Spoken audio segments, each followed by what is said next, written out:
હવેથી મિત્રો જે પહેલા આપણે સમયગાળો જે હતો અજવાળું જે મોડું આપણે થતું હતું સૂર્યોદય અને સૂર્યાસ્તનો જે ટાઈમિંગ હતો મિત્રો ચેન્જ થઈ ગયો છે અને જેવી રીતે મકર રાશિમાં સૂર્યનો પ્રવેશ થયા પછી જે સૂર્યાસ્ત અને સૂર્યોદયનો ટાઈમિંગ ચેન્જ થતો હોય છે એ જ મુજબ હવે સૂર્યાસ્ત અને સૂર્યોદયનો મિત્રો ટાઈમિંગ જે છે તે ચેન્જ થઈ ગયો છે. સૂર્યોદય પણ વહેલો થઈ જાય છે અને સૂર્યાસ્ત પણ વહેલો બહુ જલ્દી થમતો નથી, એટલે કે મોડા સુધી આપણે અજવાળું રહેશે. એક જોતા હજી આપણે અત્યારે હાલ ટાઈમ થયો છે 6:45 થઈ છે. હજી પણ થોડુંક મહદ અંશે હજી પણ અજવાળું છે. જે અજવાળું આપણે કહી શકીએ કે આમ અજવાળું આપણે ચહેરા દેખાય એવું થોડુંક અજવાળું છે વગર લાઈટે બી એ રીતનું અત્યારે હાલ અજવાળું છે અહીંયા આગળ આપણે, એટલે કે દરેક એરિયા મુજબનું અજવાળું હોય છે. અમુક એરિયામાં અલગ અલગ વિસ્તાર મુજબ અલગ અલગ રીતે સૂર્યોદય સૂર્યાસ્ત થતો હોય છે. અમુક ટાઈમિંગ પ્રમાણે થોડું ઘણું વહેલું મોડું થતું હોય. મિત્રો આ વિડીયોની અંદર સંપૂર્ણ માહિતી આપવાનો છું કે જે સૂર્યોદય સૂર્યાસ્તનો ટાઈમિંગ છે 1 ફેબ્રુઆરીથી લઈ તે 10 ફેબ્રુઆરી સુધી જે માવઠાની વરસાદની શક્યતા છે તે હવે આવનારા દિવસોની અંદર ઠંડીનું જે આગાહી છે તેના વિશે એટલે અને છેલ્લા વીકમાં પણ જે ઠંડી પડવાની છે જે આપણે 21 જાન્યુઆરી થી લઈને તે 30 જાન્યુઆરી એટલે 21 જાન્યુઆરી તો લગભગ કાલથી જ થઈ, એટલે કદાચ 21 જાન્યુઆરી થી ના શરૂ થાય ઠંડી તો એના 24 કલાક પછી કે 48 કલાક પછી ઠંડીની શરૂઆત થવાની છે.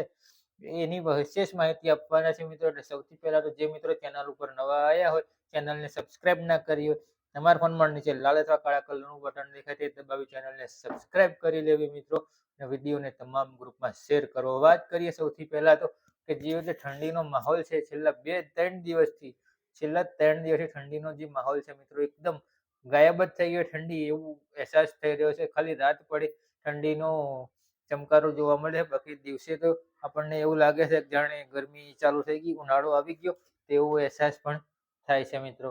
એટલે એક એવી પણ ઠંડી અત્યારે હાલ જતી રહી એવો અહેસાસ પણ થઈ રહ્યો છે. પણ આ અહેસાસ ફક્ત 2 થી 3 દિવસ માટે હતો. જેવી રીતે આપણે આગાહી કરી હતી કે 5 તારીખથી 15 તારીખનો રાઉન્ડ હોય છે એ રીતે પણ એ રાઉન્ડમાં થોડો મોટો વધારો થયો ને બે દિવસની બદલે સીધા 4 દિવસ ઠંડીના વધારે ખેંચાઈ ગયા મિત્રો. એવી જ રીતે આજે પણ હવે 2 દિવસથી ઠંડી હમણાં ગુમ છે, એટલે કે ઠંડીની અત્યારે હાલ કોઈ શક્યતાઓ દેખાઈ રહી નથી. હવેથી ફરીથી પાછો ઠંડીનો નવો રાઉન્ડ શરૂ થવા જઈ રહ્યો છે મિત્રો. હવેથી ઠંડીનો નવો રાઉન્ડ શરૂ થવા જઈ રહ્યો છે, કારણ કે ઉત્તર ભારત પર જે વેસ્ટર્ન ડિસ્ટર્બન્સ પસાર થતા હોય, બેક ટુ બેક ભારે બરફ વર્ષા થતી હોય, ત્યાં આગળ જે ટેમ્પરેચર માઇનસ થતું હોય, જે ત્યાંના ઠંડા પવનો ફૂંકાતા હોય તેના કારણે આપણા સુધી ઠંડીનો જે માહોલ છે તે બનતો હોય છે મિત્રો. એટલે એક પ્રકારે ઠંડીની હવે ફરીથી એક વખત શરૂઆત થવા જઈ રહી છે મિત્રો.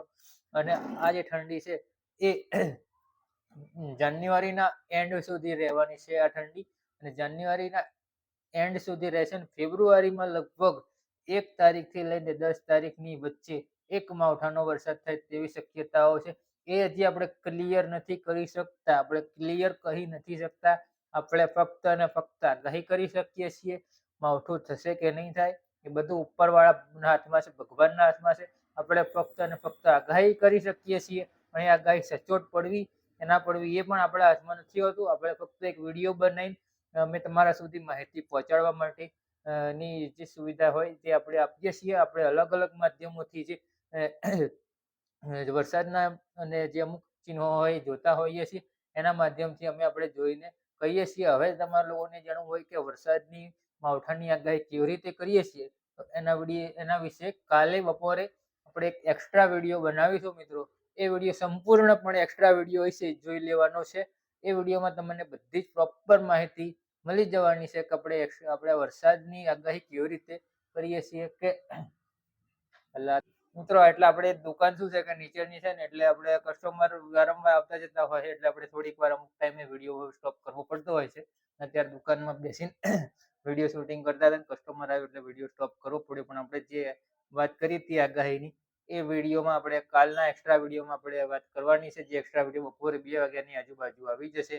હવે આજના વિડીયોની અંદર અત્યારે હાલ પૂરતું તો આટલું જ. જે મિત્રો ચેનલ પર નવા આવ્યા હોય ચેનલ સબસ્ક્રાઇબ ના કરી, નીચે લાલ અથવા કાળા કલરનું બટન દેખાય તે ચેનલને સબસ્ક્રાઇબ કરવીને વિડીયો તમામ ગ્રુપમાં શેર કરવો.